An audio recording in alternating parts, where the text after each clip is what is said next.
So earlier this year, Nintendo gave me a copy of Mario Sports Superstars for the 3DS. And it's really not that good.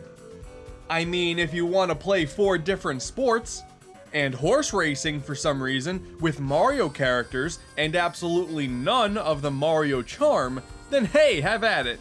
The sports themselves are just so bare bones, they still refuse to make an animated intro like the good old days, and hell, they thought it was a good idea to bring back Pink Gold Peach. Just try and convince me that they thought this game through. Typically, I do try to stay hopeful when it comes to these Mario sports games, you know? Some of the games are genuinely awesome. Both the Nintendo 64 and GameCube offered excellent golf and tennis games, baseball is a pretty good time as well, and Strikers, oh my god, Strikers, let me tell you, playing this with the right person practically turns things into a bloodbath. So naturally, combining all of these sports into one package, including horse racing, again, for some reason, sounds like a great idea. But no! I really don't think that anybody plays a Mario sports game for the sports part. We like the twist that Mario brings to the table. And those games that I just mentioned offered that in spades. Hey, remember when Donkey Kong nearly concussed Luigi, but he was all like, hey yo, I still got the ball, you're out of here! And then they won the game?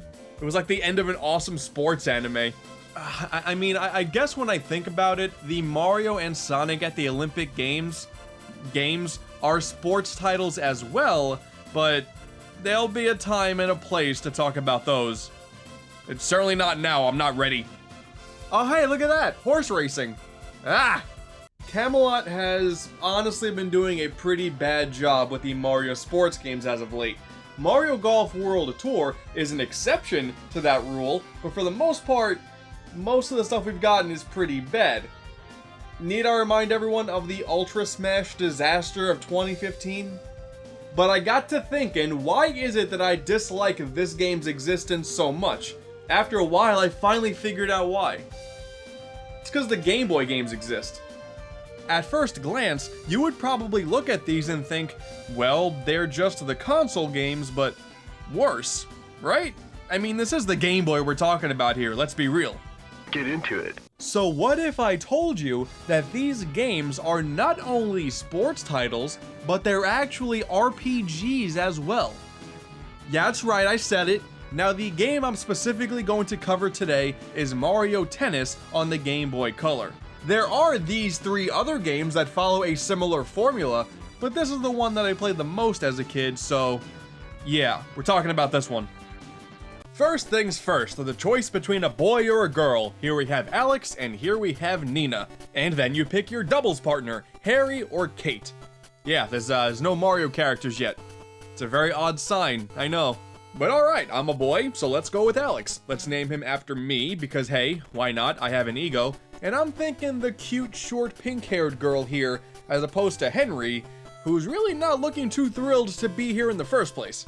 The story takes place at the Royal Tennis Academy, and within 10 seconds, we get our first bit of action.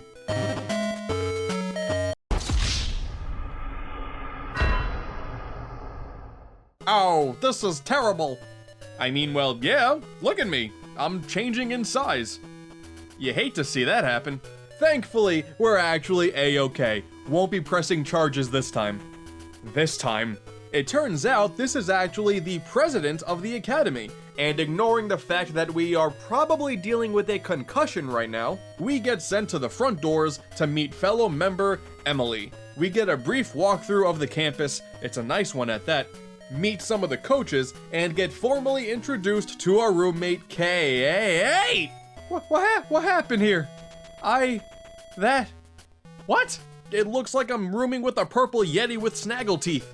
I mean, hey, you know what? I won't judge. If you're happy and good at tennis, then more power to you. All I'm saying is, you really gotta warn a man when you mess with his expectations like this. And now it is time to actually begin this tennis RPG quest. This would basically be the part of a typical RPG where the logo would pop up on the screen to remind you of the game that you're playing. You know what I'm talking about. The immediate goal now is to simply rise up in the ranks as fast as possible and take the entire academy by storm.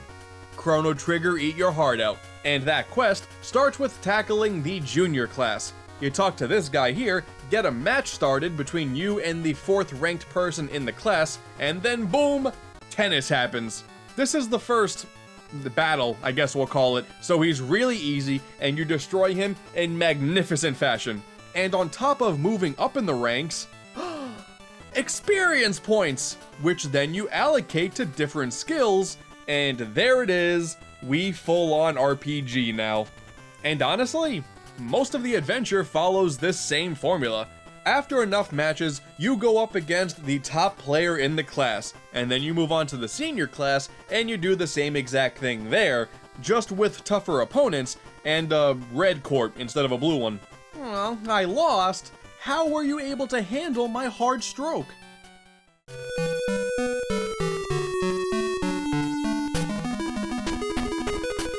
The Royal Tennis Academy has a whole lot more to offer than just a bunch of tennis courts. Like here, there's a cafe where nothing really happens. And then there's this office building where nothing really happens. Okay, but there are a pair of skill-raising minigames that give out a ton of experience points, so you can level up really quickly and set yourself for global domination. And don't even think about leaving the campus. Once you're here forever.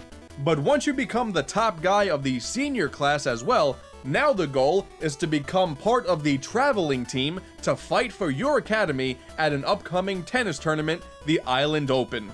And once you successfully do that, basically conquering the entire academy in like half a day, the game then sends you back to the title screen. To be continued. Alright, Camelot, calm down. Now you and the rest of the top players make their way to the Island Open, where hey, guess what? More tennis happens. Didn't see that one coming. The only difference now? There's a proper chart that tells you who's going to be going against each other, that's it. And as much as I would like for some corrupt overlord to sabotage the entire thing from behind the scenes with the goal of being the best in the world, that's Thousand Year Door. We literally just play tennis until we win, despite how shady this guy looks. I mean, to be honest, the idea of you rising up in the ranks to go against other schools is not necessarily the worst idea for a tennis RPG. But in this tournament, you just fight 3 random people who just wear different colors, as well as someone from your school, and that's it. You would think going up against Emily, the first person you really met, would be some sort of a big deal. Nah, you just defeat her and then go on to the finals. Oh, the drama. You can take your precious reputation and shove it. Oh! Snap! Oh hey, we win! Cool. The game goes back to the title screen once again, but just before you think it's over, it's not. Now we have been invited to meet the greatest tennis player in the world, Mario. Oh yeah, that's right, it's a Mario game. And it turns out the Mushroom Kingdom resides in a rainbow that you can get there easily via airplane. I knew it all along. And look at that, the gang is all here. And Waluigi too. And also Wario speaks like a caveman for some reason. I also love this little plot point. Bowser apparently wanted to start playing tennis because that's how we can defeat Mario. Not the whole actually trying to take him on and defeat him and whatnot, but no. Gonna give him a tennis game of his life, just you watch, that'll show him. Finally, we get to fight the character the name of the game is based on, destroy him like we did basically everyone else. He is really no different besides the fact that we know who he is. And done. That's it. Game over. I spent hours dominating members of the Royal Tennis Academy to go against the greatest tennis player in the world. And I got one kinda neat image to show for it. Oh, the good old days of gaming, am I right? I've heard rumors through the school, though, that something neat happens if you swing your racket 100 times in 10 seconds near the lake. I mean, I've played enough classic Mario Party to have this whole button mashing thing down. Shouldn't be too bad. And there you go, not too hard.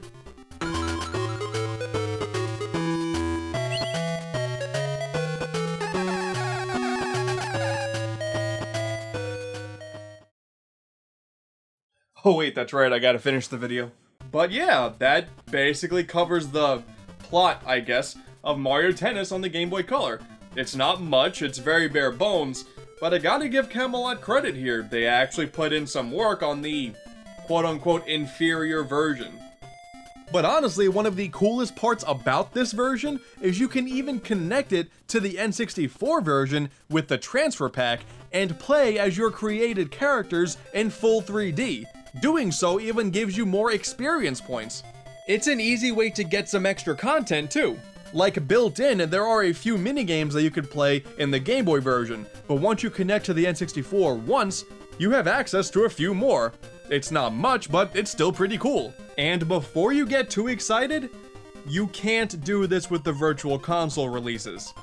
I know, Nintendo's pretty dumb at times. And as I mentioned earlier, the other Game Boy sports games all have an RPG mode as well. It's especially interesting with the Game Boy Advance titles because they look exactly like Golden Sun, an actual RPG developed by Camelot. But at the end of the day, while they're obviously not groundbreaking by any stretch of the imagination, when you're done playing your actual RPGs, I mean, I guess you can give this one a shot. I don't know, that's up to you. So I guess at the end of the day, it's just upsetting to me to see Camelot really not put in the same amount of original work into the sports games these days. But I mean, hey, we got horse racing now, so that's kinda cool, right? That must negate everything I've said in the past 10 minutes, right? No! Or I guess nay? You get it, because it's like a horse? I hate myself.